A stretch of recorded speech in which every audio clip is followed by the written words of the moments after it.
Shalom, selamat sore dan salam sejahtera bagi kita semua. Perkenalkan, nama saya Wina Theodora BR Sinulaya dari kelas 12 semester 1. Baiklah, di sini saya akan mempresentasikan hasil tugas agama saya. Dan sebelum kita melanjutkannya, mari kita bernyanyi sebuah lagu. Saya akan membimbing sebuah lagu dan kemudian itu kita lanjutkan berdoa. Lagu yang akan saya bimbing adalah Bapa Engkau Baik. Mari kita bersama-sama menyanyikannya. Bapa Engkau baik, Bapa Engkau baik, Kau selalu baik kepadaku, Bapa ku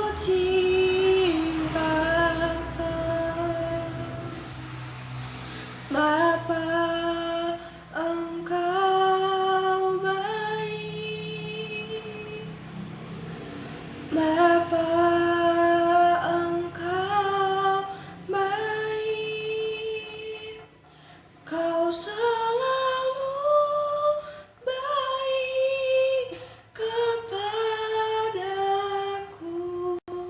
Bapa ku cinta.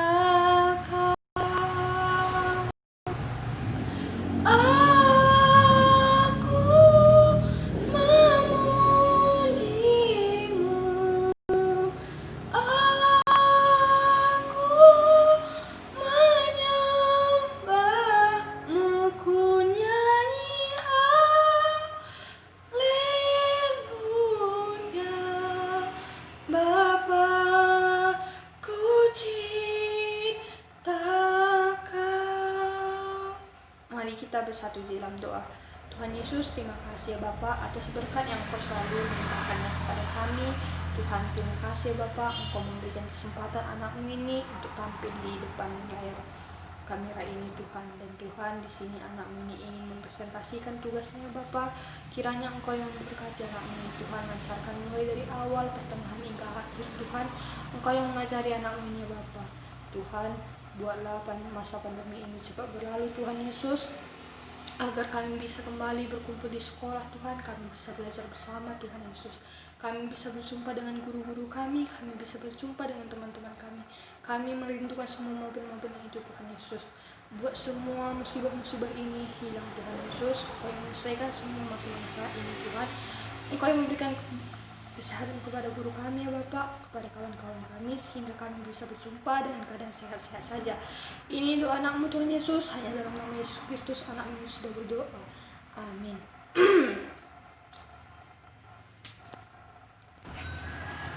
Baiklah, materi yang akan kita bahas pada kesempatan hari ini ialah politik uang.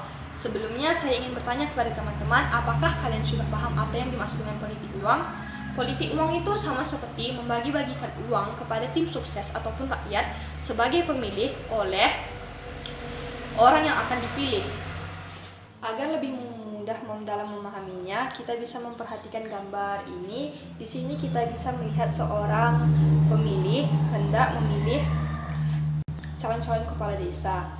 Ia tampak kebingungan akan memilih siapa dan akhirnya ia memilih kepala desa yang memberikan uang paling banyak kepadanya, karena rata-rata calon kepala desanya telah memberikan uang kepadanya. Itu disebut dengan politik uang. Dan di gambar satu lagi kita bisa melihat bahwa seorang calon pemimpin sedang berkampanye terhadap rakyat dan sambil memberikan uang kepadanya. Kita bisa melihatnya. Sedangkan di sini kita perhatikan anggota sang pemimpin ini, bakal anggotanya sedang kebingungan tentang apa yang akan ia kerjakan jika nanti ia menang, tetapi sang calon pemimpin ini tidak mempedulikannya. Dia hanya sibuk agar bagaimana caranya agar dia bisa dipilih. Dan dari situ kita bisa menilai apa yang akan dia lakukan jika dia sudah terpilih. Sekarang kita masuk ke dalam sesi pertanyaan. Yang pertama, bagaimana cara orang Kristen atau gereja mengatasi politik uang, yaitu dengan cara melibatkan gereja dalam momentum pemilihan umum. Kita tahu bahwa gereja mempunyai kekuatan untuk mempengaruhi umatnya. Dalam pemilihan umum, gereja dapat hadir untuk memberikan keyakinan serta menerangi hati para umatnya agar menghindari dan tidak melakukan apa yang disebut dengan suap menyuap. Dan nantinya di hasil pemilihan umum dapat menghasilkan pemimpin ataupun wakil rakyat yang berkualitas, yang benar-benar menang karena kemampuannya, bukan karena politik uang. Sekarang kita masuk ke pertanyaan yang kedua, yaitu apa kata Alkitab tentang politik uang? Politik uang sama halnya dengan kegiatan penyuapan. Alkitab menyebutkan bahwa suap bukanlah hal yang baik. Hal ini sama seperti penyuapan terhadap Yudas sebelum Tuhan Yesus disalibkan. Hal itu membuat kita jatuh ke dalam dosa dan kita kehilangan kerajaan Allah serta kehidupan kekal yang Tuhan janjikan kepada kita. Hal ini bisa kita buktikan dalam Alkitab di Keluaran 23 ayat 8 dan 2 Tawaris 19 ayat 7, di mana di dalam Keluaran 23 ayat 8 menyebutkan, suap janganlah kau terima, sebab suap membuat buta mata orang-orang yang melihat dan memutarbalikkan perkara orang-orang yang benar. Dan di dalam 2 Tawaris 19 ayat 7 menyebutkan, sebab itu kiranya kamu diliputi oleh rasa takut kepada Tuhan. Bertindaklah dengan seksama, karena berlaku curang, memihak ataupun menerima suap tidak ada pada Tuhan Allah kita. Itu menegaskan bahwa kita tidak boleh melakukan penyuapan, kita tidak boleh melakukan politik uang. Karena di dalam Alkitab itu dilarang keras, karena kita menjatuhkan orang yang benar hanya demi orang yang jahat, yang sok-sok benar, yang menutupi kejahatannya ataupun menutupi kecurangannya dengan memberikan kita uang.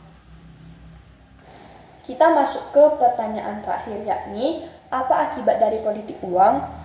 Akibat yang akan ditimbulkan yaitu calon pemimpin atau calon anggota legislatif yang memiliki integritas dan kualitas yang baik akan kalah dari mereka yang memiliki kemampuan untuk membeli suara rakyat. Dan itu akan membuat pemerintahan Indonesia akan menjadi kacau dan tidak benar.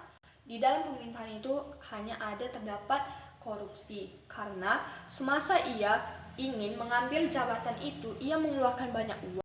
Dan saat dia sudah duduk di jabatan itu, pasti dia akan mengganti rugi apa yang selama ini dia korbankan. Jadi kita sebagai rakyat, kita sebagai masyarakat tidak mendapat hal kebaikan apapun dari dia, karena dia menang bukan karena kebaikannya, bukan karena kemampuannya, tapi hanya karena kebisaannya dalam mencuri hati rakyat, yaitu dengan memberikan sejumlah uang. Jadi solusi yang terbaik untuk mengatasi hal tersebut adalah dengan cara ini, yakni jangan pernah menjual suara kita hanya demi uang 50.000 ataupun uang 100.000. Mari kita memilih pemimpin yang memiliki kemampuan dan potensi yang benar-benar baik. Dia yang bisa memimpin dengan baik, kita percaya kepadanya, bukan mereka yang hanya bisa membeli suara kita. Mari kita pikirkan apa yang akan terjadi jika 5 tahun ke depan dipimpin oleh mereka yang tidak bertanggung jawab, mereka yang hanya minat terhadap jabatan dan tidak mementingkan kepentingan rakyat, mereka yang hanya mementingkan kepentingan pribadi mereka.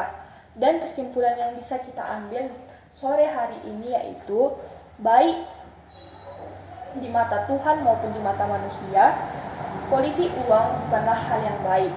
Di dalam Alkitab juga ditegaskan di kitab Keluaran dan Tawarikh bahwa politik uang ataupun suap menyuap bukanlah hal yang baik. Begitu juga di dalam kehidupan manusia, kita harus benar-benar bersih dalam memutuskan segala sesuatu. Kita tidak boleh memutuskannya hanya karena kita sudah disogok. Baiklah, demikian presentasi dari saya. Lebih kurang saya minta maaf. Saya ucapkan terima kasih. Shalom, selamat sore bagi kita semua.